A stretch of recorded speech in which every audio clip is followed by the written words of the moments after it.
پہنچے تو اس کے پاس کسی ایک شخص گزرا، وہ زخمی ہوا، زخمی ہو کر جو ہے زمین پر گرا، تو زمین پر گرتے ہوئے تڑپ رہا تھا، تو ظاہر ہے اتنا کو اس نے مارا تو خود بھی تو کتنا زخمی ہوا ہوگا.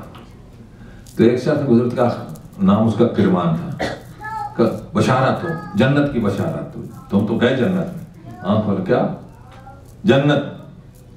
جنت؟ میں جنت کے لیے نہیں لڑ رہا تھا.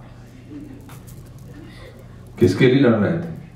کہ کفار یہاں تک پہنچ چکے، دشمن یہاں تک پہنچ گیا تھا، میرے جنت میں کھجور کے باغات ہیں. مجھے خیال آیا کہ اگر اندر آ گئے تو میرے درختوں کو کاٹ ڈالیں گے.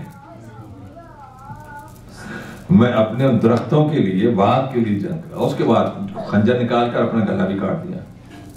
پیغمبر نے پہلے کہہ دیا تھا یہ شخص دوست کی ہے. یہ سب مسلمانوں نے لکھا. ارے جب یہ مسلمان لکھتے ہو کہ پیغمبر نے خبر دی کہ دوست کی بات کو پتہ چلا، اب بھی تم کہتے ہو پیغمبر غیب نہیں جانتے.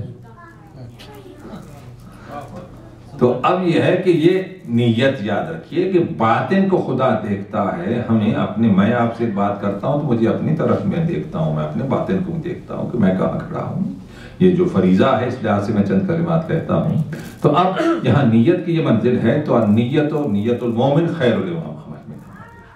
تو یہ پیغمبر فرمان، مومن کی نیت جو ہے اس کے عمل سے افضل ہے.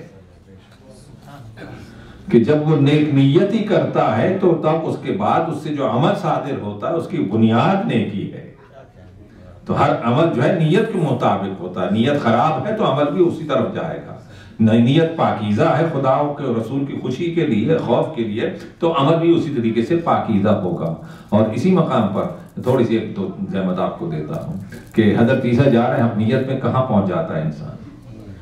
پہلی بات یہ دین میں رہے کہ اب اگر کوئی نیکی کرتا ہے، ذرا زیادہ نیکیاں کرتا ہے سامنے ظاہر طور پر، تو نیکی کرنا آسان ہے، نیکی کو بچانا مشکل ہے. یہ ذہن میں ہے کہ عمل ہے، اس کا عمل تو ہے، باڈی ہے، لیکن اس کے ساتھ ذہن میں رہے کہ کوئی وائرس نہیں ہو، وائرس کہتے ہیں، وہ ایسا نہیں ہونا چاہیے کہ پورے عمل کو تباہ کر دے. تو عمل کو بچانا مشکل ہے، یاد رکھیں. تو اب وہ حضرت عیسیٰ جا رہے ہیں، ایک جنگل کے میں سے گزرتے ہیں. آپ کے ساتھ ایک صحابی تھا، حواری اسے کہتے ہیں حضرت. تو وہاں ایک اس علاقے کا پورا لٹیرا، مشہور کرائم، بڑا مجرم، تو وہ وہاں اسی جنگل میں تھا. اب اس نے حضرت عیسیٰ کو جاتی ہوئی دیکھا تو دیکھتے خیال آیا قدرت کب پلٹتا انسان تو کیسے. خیال آیا کہ اتنی زندگی تیری کرائم میں، گناہ میں گزر چکی ہے، تو کتنے لوگوں پر زیادہ ظلم کیا تم نے، اس یہ موقع کتنا اچھا تمہیں خدا نے دیا. خدا کا نبی جا رہا ہے، کتنا اچھا موقع ہے، ان کے دامن سے منسلک ہو جاؤ اور اپنے گناہوں کی بخشش کا سہارا تمہیں مل گیا. یہ دل میں انقلاب آیا، چلا. قریب جب پہنچا تو حواری نے دیکھا جو موسیٰ کے، عیسیٰ کے، کہ وہ دیکھا، پہچانا کہ یہ وہی ہے. تو اب وہ انہوں نے ذلت محسوس کی کہ آ کر میرے ساتھ ساتھ چلے گا، یہ میرے ساتھ ساتھ چلے گا. جو آگے بڑھتا رہا تو ان کا جو میرے ساتھ آ رہا ہے، یہ ذہن میں آیا. تو آگے چل بڑھ کر حضرت عیسیٰ کے ساتھ چلنے لگے. یہ سوچ کر یہ آ رہا کہ یہ نبی کا صحابی، میں اس کے برابر بھی چلنے کا اہل نہیں ہوں، مجھے اس کے بھی پیچھے. وہ یہ سوچ کر آ رہا ہے، اس کی سوچ یہ ہے اور اس کی نیت وہ ہے. وہ آگے بڑھ گیا، یہ ندامت سے توبہ کرتے ہوئے آیا. جب منزل تک پہنچے خدا نے عیسیٰ کی طرف وحی ہوئی کہ اے عیسیٰ، ان دونوں سے کہو کہ دونوں اپنے عمل کا نئے سرے سے آغاز کریں. جس نے گناہگار، یہ مجرم ہے، اس نے توبہ کی یا پچھلے گناہ معاف کو نئے سرے سے آغاز کرے.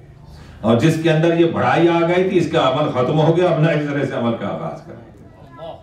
تو اب اس طریقے سے ذہن میں رکھیے کہ عمل کا بچانا بڑا مشکل ہے. ہم جو ہے اب عمل کرنے کے بعد شیطان کی کوشش یہ ہے کہ عمل کے قریب نہ آ جائے.